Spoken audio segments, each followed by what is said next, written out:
възвести началото на християнския събор в местността Сборяново. Това се случва за първи път от 1947 година, когато комунистическата власт го забранява. Едно време ние си празнуваме Свети Илия, те си празнуват Демир Буба. Демир значи железен баща. И така беше едно време. Нямаше разлика помежду нас. Турци, българи бяхме на едно.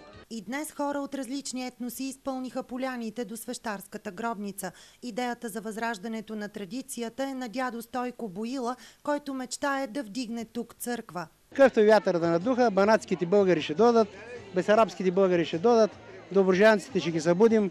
А Сборяново за мен е ряпа да иде долината на царете. Ако държавата се обърне с поглед към Сборяново. Абсолютно се губи, като че ли не е имало царе и ханови.